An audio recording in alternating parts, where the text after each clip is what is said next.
Hello everyone, आप सबका स्वागत है इस चैनल पे। तो आज का हमारा टॉपिक है एम्बेडेड सिस्टम। आज हम लोग देखेंगे एम्बेडेड सिस्टम क्या होता है, इसकी एप्लीकेशन क्या होती है, ये कहाँ यूज़ होता है, माइक्रो कंट्रोलर और माइक्रो प्रोसेसर में क्या डिफरेंट होता है, etcetera. So embedded system is a combination of hardware and software system. Okay, तो एम्बेडेड सिस्टम में क्या होता है, हम लोग इनपुट डिवाइसेस देते हैं जैसे ट्रांजिस्टर, स्विचेस, आईसीज वगैरह एम्बेडेड सिस्टम में देंगे। देन हम लोगों को आउटपुट मिलेगा। आउटपुट हो सकता है एलईडी, हो सकती है स्पीकर, हो सकता है बजर, मोटर, रिले, एक्सेट्रा। तो मेनली एम्बेडेड सिस्टम क्या होता है, हार्डवेयर एंड सॉफ्टवेयर का कॉम्बिनेशन होता है। ठीक है, हार्डवेयर हमारा ये हार्डवेयर पार्ट हो गया जैसे, ठीक है। और सॉफ्टवेयर जो हम लोग प्रोग्रामिंग वगैरह करते हैं वो सॉफ्टवेयर में आ गया। तो ये इन दोनों चीज़ों का कॉम्बिनेशन होता है। अब आगे देखो, embedded system industrial machines, consumer electronics, agricultural and process industries devices, automobiles, medical equipment, cameras, house hold appliance, airplanes, vending machines, and toys, as well as mobile devices are possible location for an embedded system. Now we see generic structure of an embedded system। मतलब embedded system का generic structure देखते हैं। इसमें क्या होता है, sensor to analog to digital and sensor to memory, then analog to digital to processor और memory, processor to digital to analog and digital to analog to actuator. This is the generic structure of an embedded system. अब देखते हैं what is 1 और 0। 1 और 0 क्या होता है। 1 और 0 इज अ इलेक्ट्रिकल सिग्नल। ये इलेक्ट्रिकल सिग्नल होते हैं। अब जैसे इसमें दिखाया गया है ऑन एंड ऑफ, मतलब ऑन होगा तो 1 होगा, ऑफ होगा तो 0 होगा। हाई एंड लो, हाई होगा 1, लो होगा 0। ट्रू एंड फॉल्स, ट्रू होगा 1, फॉल्स होगा 0। VCC and ground, VCC 1, ground 0। Open and close, open 1, close 0। Right and wrong, right 1, wrong 0। हाँ, ये हमारा कंप्यूटर में जाता है। कंप्यूटर में इस तरह 0 और 1 को ट्रांसमिट किया जाता है। जैसे मैंने एक एग्जांपल दिखाया है, ये हमारा 0 1 0 1 0 1 इलेक्ट्रिकल सिग्नल के बेस में जा रहा है कंप्यूटर में। तो 1 है हाई, 0 लो, 1 हाई, 0 लो, 1 हाई, 0 लो। इस वे में 1 और 0 को ट्रांसमिट किया जाता है कंप्यूटर में। तो 0 और 1 का आपको समझ में आ गया क्या प्रोसेस होता है। अब देखिए इसमें दिखाया गया है 1 जो है हाई वोल्टेज है 3.3 टू 5.5 वोल्ट, एंड 0 जो है वो लो वोल्टेज है, मीन्स 0 वोल्ट। कंप्यूटर में 0 और 1 जो होता है वो मेमोरी में स्टोर होता है। अब आगे देख रहे हैं मेमोरी। मेमोरी क्या होती है, कैसे वर्क करती है। देखो सेंड कर रहे हैं सिलिकॉन एक सेमीकंडक्टर है, इधर सेमीकंडक्टर आ जाएगा। देन सेमीकंडक्टर ट्रांजिस्टर में, ट्रांजिस्टर से लॉजिक गेट से फ्लिप फ्लॉप से मेमोरी। एंड जो ये रजिस्टर है 8 बिट का, ये भी हमारा फ्लिप फ्लॉप के जा रहा है। तो इस तरह हमारा जो 0 और 1 होता है वो कंप्यूटर में सेंड होता है और वो मेमोरी में स्टोर होता है। तो ये एक हमारा प्रोसेस हो गया है इस तरह का। अब इसके आगे हम लोग देखते हैं जैसे वीसीसी और ग्राउंड। तो पावर ऑपरेटिंग वोल्टेज जो होगा वीसीसी 3.3 टू 5.5 वोल्ट, ये मैंने दिखाया था 1 का होता है, ग्राउंड का 0 होता है। सिग्नल इनपुट और आउटपुट होगा, इनपुट देंगे कंट्रोलर में एंड आउटपुट मिलेगा। अब देखते हैं माइक्रो कंट्रोलर क्या होता है। Micro controller is a computer present in a single IC which is dedicated to perform defined task and execute specific application. मतलब माइक्रो कंट्रोलर एक कंप्यूटर है जो एक सिंगल आईसी में प्रेजेंट होता है और जो परफॉर्म करता है हमारे टास्क को, जो डिफाइंड टास्क होते हैं, एग्जीक्यूट टास्क को परफॉर्म करता है और एग्जीक्यूट करता है एक स्पेसिफिक एप्लीकेशन में। And it contains memory, programmable input output, peripherals as well as processor. Then next point, micro controller is used as a brain of the computer system. मतलब micro controller जो होता है वो computer system में एक mind brain की तरह work करता है, ठीक है। Next point, it features a CPU with bit of memory, a few analog to digital converter, timers, input और आउटपुट लाइन्स एक्सेट्रा। ओके, ये हो गया हमारा माइक्रो कंट्रोलर। अब आ गया history of micro controller. Micro controller की हिस्ट्री क्या है, आगे देखते हैं हम लोग। In 1939 we had started to use vacuum tube transistor. Means 1939 पर हम लोगों ने वैक्यूम ट्यूब ट्रांजिस्टर का यूज़ करना स्टार्ट किया था। देन 1947 में डेवलप्ड ट्रांजिस्टर जो किया था जॉन ब्राइडन ने। ओके, मीन्स 1939 में पहले वैक्यूम ट्यूब ट्रांजिस्टर का यूज़ हुआ, देन 1947 में डेवलप किया गया ट्रांजिस्टर जॉन ब्राइडन के द्वारा, देन 1960 में आईसीज को किया गया। उसके बाद हमारा 1971 में माइक्रो प्रोसेसर डेवलप हुआ, ठीक है। फर्स्ट डेवलप्ड इंटेल 404, मतलब 1971 में माइक्रो प्रोसेसर जब डेवलप्ड हुआ था तो उसको सबसे पहले इंटेल 404 में डेवलप था। ओके, ये हमारा जो डेवलप हुआ था वो हमारे जो साइंटिस्ट थे गार्डन म्यूरे, उन्होंने माइक्रो प्रोसेसर का डेवलपमेंट किया था।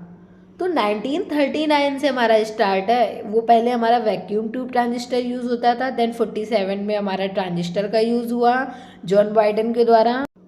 उसके बाद 1947 ट्रांजिस्टर हो गया जॉन बाइडन, देन 1960 में आईसीज, देन 1971 में माइक्रो प्रोसेसर गार्डन म्यूरे के द्वारा, वो भी इंटेल 404 फर्स्ट डेवलप्ड। देन मैंने ये कुछ पॉइंट लिखे हुए हैं अंडरस्टैंडिंग के लिए। क्वांटम कंप्यूटिंग जो होती है ये -273 डिग्री सेल्सियस पर वर्क करती है, नॉर्मल टेम्परेचर पर वर्क नहीं करती है। 1 इलेक्ट्रॉन से क्वांटम कंप्यूटिंग संभव होती है। पहले माइक्रो प्रोसेसर आया, देन माइक्रो कंट्रोलर आया। अब हमारा micro controller versus micro processor. अब हम लोग देखेंगे micro controller and micro processor में डिफरेंट। ओके, एक साइड हमने माइक्रो प्रोसेसर डिफाइन किया है, देन दूसरी साइड माइक्रो कंट्रोलर डिफाइन किया है। माइक्रो प्रोसेसर क्या होता है, इसका माइक्रो प्रोसेसर में CPU general purpose micro processor, RAM ROM, input port, timer, input port में आउटपुट पोर्ट भी है, timer, serial com port. Okay, ये हमारा एड्रेस बस होती है। माइक्रो कंट्रोलर एग्जांपल हमने लिया 8051, CPU, RAM ROM, input, timer, serial com port. ये हमारा ये एक डिफरेंट हो गया है। अब माइक्रो प्रोसेसर, इसमें एक से ज़्यादा आईसीज होती हैं। माइक्रो कंट्रोलर, इसमें एक चिप मतलब मीन्स आईसी होती है। सेकेंड नंबर माइक्रो प्रोसेसर बल्कि सिस्टम एंड बल्कि system and complex applications. Then micro controller पे second number computer system and simple applications, ठीक है। मतलब माइक्रो प्रोसेसर जो होता है वो बल्कि सिस्टम होता है और complex applications. Then third number computational capacity of micro processor is very high, hence can perform complex task. Then micro controller less computations capacity when compared to microprocessor usually used for simple task। Micro controller में होता है ये। अब आया micro processor, इसमें 2 memory होती हैं। Flash memory में प्रोग्राम सेव होता है, देन EEPROM मतलब electrical erasable programmable read only memory, ये होता है हमारा EEPROM का फुल फॉर्म। तो इसमें डेटा सेव किया जाता है, मतलब जो हमारी फ्लैश मेमोरी होती है उसमें प्रोग्राम सेव किया जाता है और EEPROM मेमोरी में डेटा सेव किया जाता है। माइक्रो प्रोसेसर में 2 मेमोरी हो गई। अब आया माइक्रो कंट्रोलर, हाँ, heart of embedded system. Micro controller जो होता है वो एम्बेडेड सिस्टम का हार्ट होता है। Means micro controller embedded system का हार्ट होता है और माइक्रो प्रोसेसर कंप्यूटर सिस्टम का हार्ट होता है। Micro processor is the heart of computer system and micro controller is the heart of embedded system. Then micro controller you can't use it is compact system. Then micro controller you can use it is compact system. Micro controller का use compact system में कर सकते हैं and micro processor का use compact system में नहीं कर सकते हैं। माइक्रो कंट्रोलर में एग्जांपल क्या क्या है? Washing machine, embedded system, microwave etcetera. अब हम लोग देखते हैं layered architecture of embedded system. Embedded system का लेयर्ड आर्किटेक्चर, इसमें 4 लेयर होती हैं। Application software, operating system, hardware and CPU और कंट्रोलर, ये 4 माई लेयर होती हैं एम्बेडेड सिस्टम में। देन हम देखते हैं how micro controller work. Micro controller कैसे वर्क करता है? ये 4 स्टेप में वर्क करता है। फर्स्ट स्टेप जो होता है हमारा वो होता है fetch instructions from memory. Okay, memory में हम लोग इंस्ट्रक्शन को फेच करते हैं। देन सेकेंड स्टेप होता है डिकोड इंस्ट्रक्शन इनटू कमांड। मतलब जब दिया हमने इंस्ट्रक्शन तो कंट्रोल यूनिट में गया, कंट्रोल यूनिट से एएलयू में जाता है, एएलयू हमारा थर्ड स्टेप होता है एग्जीक्यूट कमांड। कमांड को वो एग्जीक्यूट करता है। एग्जीक्यूट करने के बाद जो स्टेप 4 होता है वो होता है स्टोर रिजल्ट इन मेमोरी। मतलब जो हमारा रिजल्ट होता है वो मेन मेमोरी में सेव होता है। ये इस तरह से 4 स्टेप होते हैं माइक्रो कंट्रोलर के कम वर्क करने के। फर्स्ट होगा फेच इंस्ट्रक्शंस फ्रॉम मेमोरी, ठीक है। सेकेंड होगा हमारा decode instruction into command. Third होगा हमारा एग्जीक्यूट कमांड। देन फोर्थ हो जाएगा स्टोर रिजल्ट इन मेमोरी। इस तरह हमारा माइक्रो कंट्रोलर वर्क करता है। अब कुछ पॉइंट्स हैं। Micro processor are run at higher clock speed range of 1 GHz to 4 GHz and microcontrollers are run at high clock speed is not required 1 MHz to 300 MHz। तो जो हमारा micro processor और micro controller को run करने के लिए कितनी higher clock speed range की रिक्वायर्ड होती है वो हमने इस पे पॉइंट्स में दिखाया हुआ है। देन हमारा आ गया एप्लीकेशंस ऑफ माइक्रो प्रोसेसर। अब हम लोग देखते हैं एप्लीकेशंस क्या होती है माइक्रो प्रोसेसर की। इस माइक्रो प्रोसेसर का यूज़ कहाँ कहाँ होता है? Calculator, accounting system, games machine, complex industrial controller, traffic light, control data, military applications, defence system, computing systems, computers and TV. तो ये सब एप्लीकेशंस होते हैं हमारे माइक्रो प्रोसेसर के। तो यहाँ तक आपको आई होप आपको समझ में आ गया होगा।